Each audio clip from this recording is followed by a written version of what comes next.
Yang kita tahu bahwa keberadaan institusi ini menjadi mitra dalam proses penyidikan dan penyelidikan yang dilakukan oleh tim sus yang dibentuk oleh Kapolri yang dipimpin kalau tidak salah oleh Wakapolri dalam proses penyidikan dan penyelidikan dalam koridor scientific crime investigation. Nah, kira-kira begitu. Itu Pak Ponto yang sangat Susah mengenal, menyebutnya. susah menyebutnya, dan sangat sangat terngiang-ngiang sekali oleh istilah ini. Bersama kita ada 3 orang pembicara yang sudah standby. Alhamdulillah, Pak Laksamana Muda Purnawirawan TNI Angkatan Laut Suleman B. Punto. Seperti kita ketahui, beliau adalah mantan Kepala Badan Intelijen Strategis TNI. Yang kedua adalah nanti membersamai kita juga Dr. Muhammad Taufik, sarjana hukum, master hukum. Beliau adalah pakar hukum pidana, biasa memberikan legal opinion. Yang ketiga adalah tentu saja Bang Ahmad Kosinuddin, sarjana hukum, advokat muda kita yang juga membersamai bersama senior-senior kita. Langsung saja kita akan mencoba membicarakan topik ini bersama Pak Suleman B. Ponto. Kita sapa beliau. Selamat sore Pak Suleman. Selamat sore. Pak Suleman, kemarin saya yang di tepi laut, sekarang Bapak yang di tepi laut, dan kelihatannya lautnya tenang, Ya, tanda apa, beriak tanda tak dalam, air beriak tanda tak dalam. Pak Suleman, bisa diberikan perspektif Pak seperti apa track record keberadaan Kompolnas dan Komnas HAM, terutama sinyalemen yang disampaikan oleh salah seorang anggota Kompolnas yang kemarin juga sempat menjadi sorotan publik, Pak. Silakan Pak, diberikan perspektifnya. oke. Terima kasih. Ini kok ada suara lain ya? Tidak, Pak. Hah? Kok Nyaman, Pak. ada Aman, Pak. suara lain? Bapak yang menyalakan paling Hah? di media Bapak. Bapak yang menyalakan di laptop itu bahwa ada suara yang lain yang belum Bapak matikan. Oh, coba saya cek dulu Ya. ya. Ada apa ini kok? Ada suara Suaranya suara lain. apa? Kayak orang bicara. Oh, coba saya matikan. Ah, udah. Ya lagi coba hidupin. Gimana? Ya udah bagus. Ya. Silakan, Pak. Ya. Oke, begini. Jadi kita melihat ada Kompolnas dan ada Komnas HAM. Oke. Tentunya ketika Komnas HAM dan Polri ini harus berbeda kan. Adanya Kompolnas itu tentunya karena dia harus mengawasi keberadaannya Polri, kan itu salah satu tugasnya. Ya. Nah, lalu keberadaan Komnas HAM itu adalah untuk mengawasi apakah terjadi pelanggaran HAM ketika polisi itu melaksanakan tugasnya kan. Nah, itu dulu kita kesepakati. Nah, sekarang kita satu-satu. Kompolnas. Kalau berbicara Kompolnas, dia harus mengkritisi, melihat apakah pekerjaan-pekerjaan polisi itu sudah sesuai dengan yang dilaksanakan atau tidak. Nah, itu yang harus dilihat. Tapi ternyata di dalam kasus Sambo ini, Kompolnas seakan-akan tidak terlihat kalau itu ada kritik sama sekali. Tapi yang terlihat malah Kompolnas hanya copy paste apa yang disampaikan oleh polisi, itu saja yang disampaikan keluar. Jadi Kompolnas ini seakan-akan hanya menjadi corong dari Polri. Seharusnya ketika polisi menyampaikan itu, Kompolnas bertanya dulu, mengapa terjadi begitu, apakah benar. Kalau disampaikan ada tembak-menembak, mana buktinya, faktanya mana, dilihat dulu bersama-sama. Tapi ini kan tidak. Malah mengamplifier atau hanya meneruskan apa yang disampaikan oleh polisi. Lah kalau seperti ini, apa gunanya Kompolnas? Padahal Kompolnas itu didesain justru untuk mengawasi apakah polisi ini bekerja sudah pada relnya. Nah, dengan kasus kemarin tidak ada sama sekali upaya untuk melihat apakah polisi ini sudah ada di relnya. Yang terjadi malah Kompolnas ini hanya memperkuat apa yang disampaikan polisi itu seakan-akan itu benar. Itu yang terjadi. Nah, ternyata ketika yang disampaikan tidak benar, Kompolnas kan ikut tidak benar jadinya. Seharusnya kan ini tidak boleh terjadi. Sejak awal kalau itu 3 hari itu, masa 3 hari itu dibilang itu tidak janggal.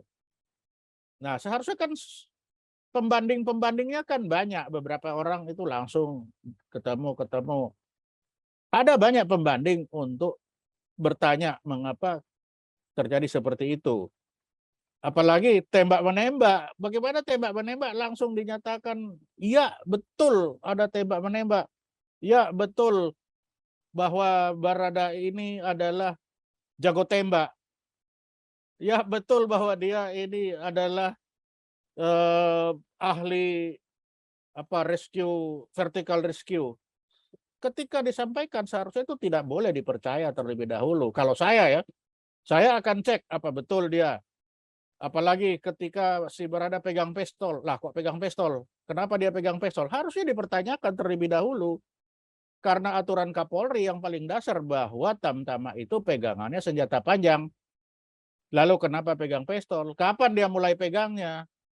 Kalau dia sudah disebut ahli, kapan dia mulai menembak? Itu kan banyak pertanyaan untuk kalau kita mau melihat apakah sudah benar itu. Tapi ternyata kan tidak ada kemauan untuk itu. Yang terjadi hanya mengamplifier atau hanya melanjutkan apa yang disampaikan oleh polisi. Kan hanya itu aja. Itu yang terjadi. Jadi seakan-akan di sini ya Kompolnas nggak ada manfaatnya.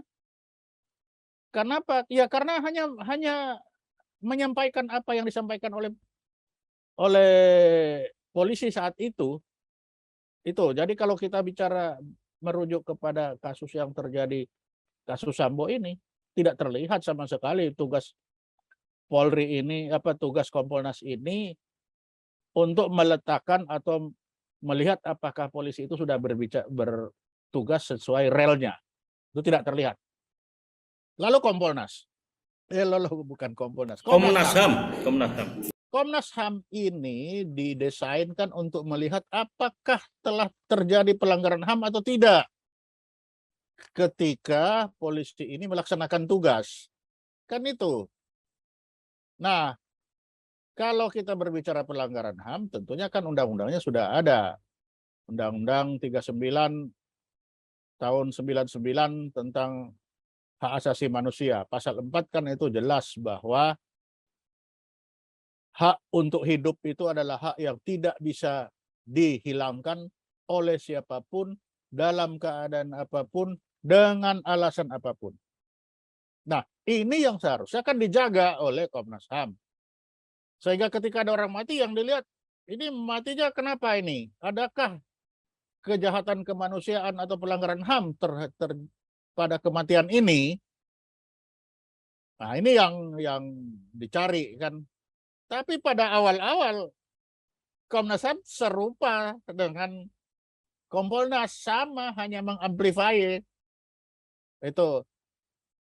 Lalu kesini malah seakan-akan hanya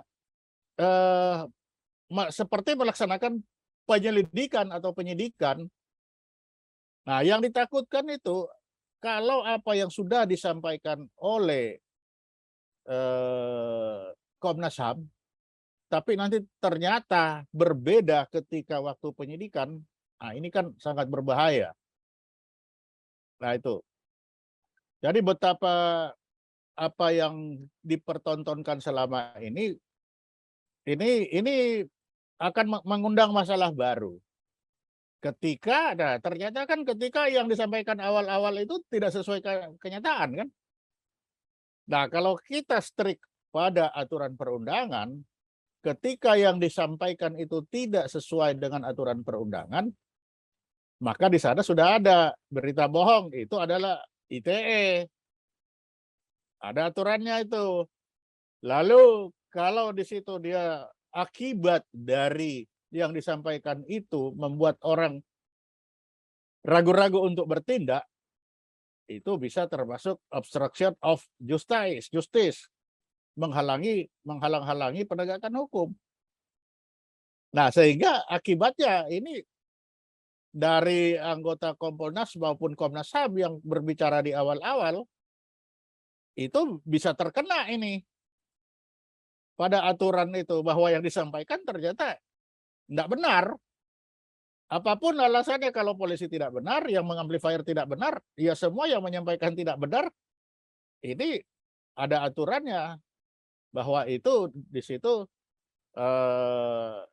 Undang-Undang ITE dan pidana menghalang-halangi atau menghalangi terjadinya penegakan hukum.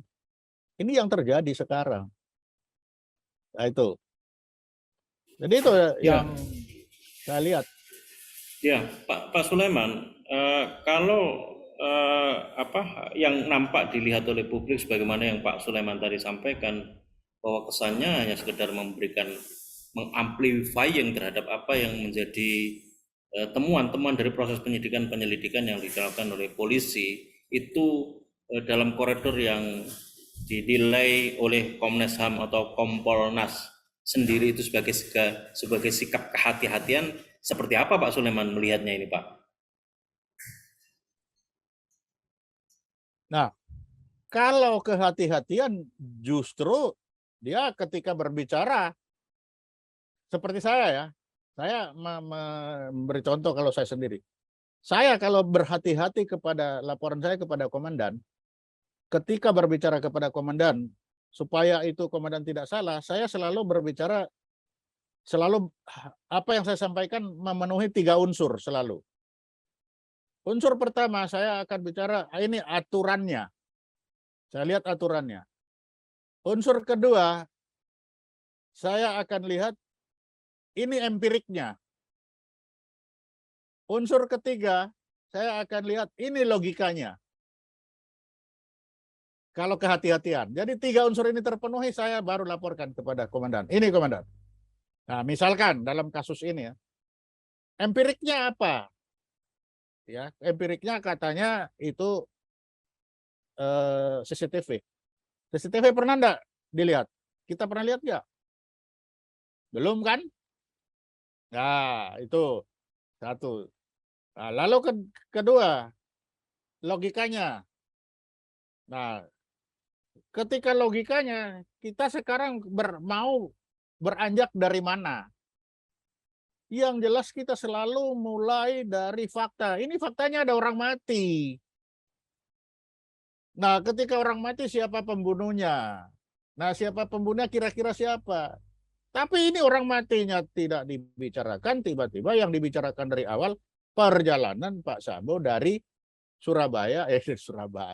dari Semarang ke Jakarta. Itu pun antara dua Komnas HAM ini berbeda. Yang satu bilang datang pakai mobil, Bapak Ibu, yang satu kemudian direvisi lagi, oh datang mendahului. Nah, kalau sudah berbeda begini, bagi kita orang intelijen, dua-duanya nol. Itu nggak benar. Nah, itu kan sudah nggak benar. Kita mau percaya siapa? Karena satu bilang datang bersama, satu bilang datang mendahului. Nah, itu sudah nggak benar. Lalu terus ini bagaimana hubungannya dengan yang mati ini? Kan itu. Apa hubungan dengan yang mati? Bagaimana kita mau mencari? Nah, akhirnya kan ribut di situ terus. Nah, kita ribut di situasi katanya melihat CCTV, tapi kan kita tidak melihat. Nah, karena kita tidak melihat, yang melihat hanya mereka, maka bagi kita, terutama kalau bagi saya, seperti saya bilang, saya selalu mengukur dari 3 juga, fake, opini, dan guess.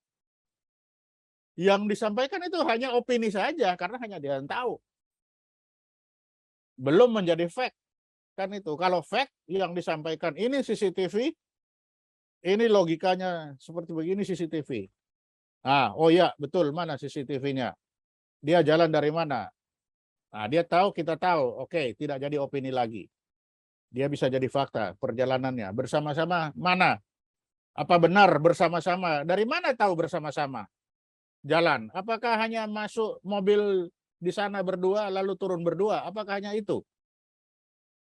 Kalau di jalan apakah kelihatan itu CCTV bahwa oh ya itu mobilnya dia. Dari mana tahu bahwa itu mobilnya? Panjang masih perjalanannya itu kalau mau bicara itu. Nah, dari situlah sehingga kita bukan hanya saya, orang berbicara itu hanya sekedar opini. Lalu di mana kalau kita berbicara Komnas HAM ini pelanggaran HAM-nya itu di mana ininya? Mengawasi pelanggaran HAM-nya itu di mana? Kan tidak kelihatan. Itu.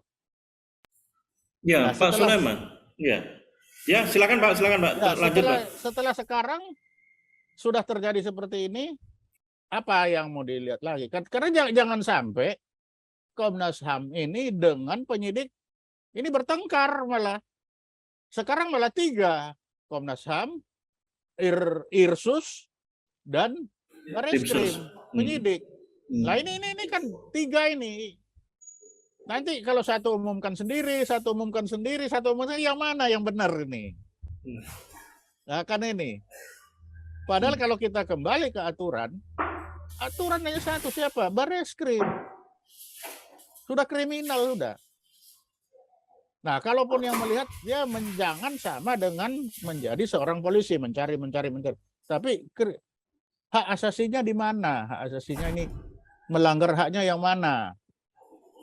Nah, misalkan yang kemarin kita bicarakan dengan Pak Suteki. Ya. Ketika Pak Sambo ini ditahan hanya karena melanggar etika, itu di mana? Itu kan melanggar hak asasi manusianya. Karena tidak ada seorang pun yang bisa ditahan atau bisa dikurangi kebebasannya kalau bukan oleh hukum, penyidik, berdasarkan undang-undang. Tapi ini hanya berdasarkan peraturan Kapolri, berdasarkan peraturan pemerintah. Si Pak Sambo ini ditempatkan selama 21 hari di tempat khusus di mana dia tidak bisa bergerak bebas. Artinya ada pembatasan. Nah, ini salah satu pelanggaran hak asasinya dia. Lah ini kenapa tidak dilihat? Itu kan harus dilihat. Kenapa seperti itu? Kalau dia ditahan berdasarkan penyidik, hasil dari penyidik, ya itu sudah berdasarkan KUHP. Karena memang hanya kewenangan penyidik untuk mulai menahan, memeriksa, itu kan kewenangan penyidik. Menempatkan seseorang pada tempat tertentu untuk mengurangi kebebasannya, itu adalah kewenangan penyidik. Tidak ada kewenangan di Polri, tidak ada kewenangan di Irsus, di mana aja tidak, itu penyidik.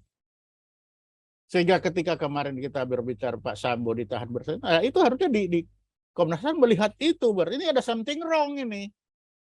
Ini ada sesuatu yang tidak pas.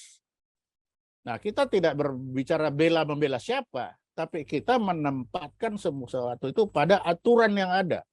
Kalau kita namanya mengurangi kebebasan bergerak seseorang, maka rujukannya hanya satu, pidana.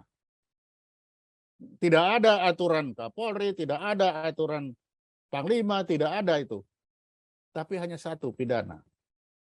Nah, ketika dibuat itu lalu ada pidana, nah inilah yang harusnya dilihat oleh Komnas HAM. Ada pelanggaran HAM di sana.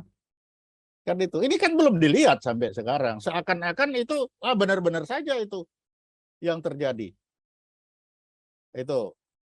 Padahal itu hanya berdasarkan peraturan pemerintah atau peraturan Kapolri. Harusnya undang-undang. Itu kan kemarin kita sudah bicarakan itu.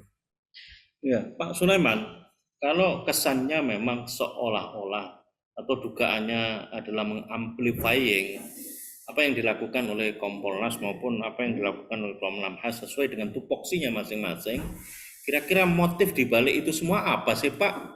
Berkaitan dengan eksistensi kelembagaan kedua lembaga ini, Pak?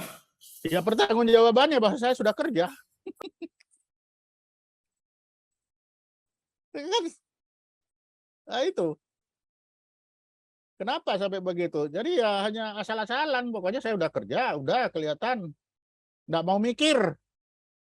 Harusnya kan mikir dulu, mikir. Apa benar ya ini? Bukan disampaikan, diteruskan, sampaikan, diteruskan. Iya, nggak gitulah. Diadakan itu karena untuk paling tidak mengawasi, sehingga selalu kalau ada gelas yang saya bilang kemarin, ada setengah isi, maka dilihatlah setengah kosongnya itu apa. Kan begitu. Iya, Itu, Pak. Pak Ponto ini bisa sampai akhir atau sampai hanya jam 4 aja? Oh ya, jam 4. Pak, rekomendasi Pak Ponto sendiri terkait dengan eksistensi Kompolnas dan Komnas HAM.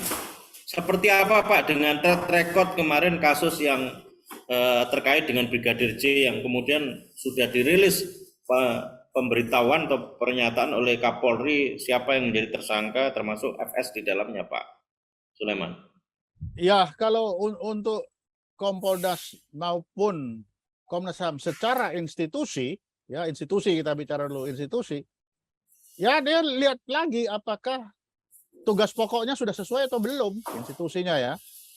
Baru kepada manusianya, apakah manusia-manusianya yang ditempatkan di situ betul-betul punya kompetensi, satu bukan kompetensi, kalau kompetensi pasti berkompeten, tapi punya apa namanya itu ya, tanggung jawab, integritas. Nah, apakah punya integritas untuk melaksanakan tugas yang ada, yang digariskan oleh organisasinya, kan itu. Jadi misalkan saya pemain bola, satu saat disuruh bermain voli, ya saya enggak boleh, ketika main voli ya enggak boleh tendang-tendang itu bola kan. Kita harus berintegritas sebagai pemain voli, memainkan bola itu dengan tangan. Nah, sama dengan ini. Kalau dulu kita di polisi, ditaruh di Kompolnas, ya dilihatlah polisi dari tugas pokok Kompolnas itu apa. Bukan hanya melanjutkan apa yang dikatakan oleh polisi itu yang diteruskan. Kan bukan begitu. Di Komnas HAM juga sama. Komnas HAM untuk apa? Untuk melihat apakah terjadinya ada hak asasi manusia. Ya sudah, mari kita lihat dulu. Apa hak asasi manusia itu? Baru bisa kelihatan. Sehingga ada kelihatan perbedaannya. Sekarang kan tidak kelihatan. Semua seperti jalan yang sama. Nah, dengan adanya ini, ya bagi sekarang tinggal bagaimana dengan anunya selanjutan, apakah yang menyampaikan ini betul-betul karena ketidaktahuan ataukah karena ada sesuatu ya kita tidak tahu. Itu tergantung penyelidikan lagi kan. Apakah ada kesengajaan atau tidak? Ya nggak ngerti. Tergantung nanti yang menyelidik kan itu. Tapi yang fakta memperlihatkan bahwa apa yang disampaikan ternyata terbalik 180 derajat dari apa yang ada kan itu. Oke Pak Sulaiman Ponto, ada hal yang terakhir Pak yang ingin disampaikan Pak sebagai masukan Pak dari proses sebagai masukan dari saya supaya ya Kompolnas dan Komnas HAM kembalilah ke marwahnya itu. Laksanakan bagi personil yang ada di sana, laksanakan tugas dengan sebaik-baiknya sesuai dengan tugas yang dibebankan atau apa yang mengakibatkan adanya Kompolnas dan adanya Komnas HAM. Ya. Jalankan itu, jangan menjalankan tugas orang. Ya. Itu aja. Makasih.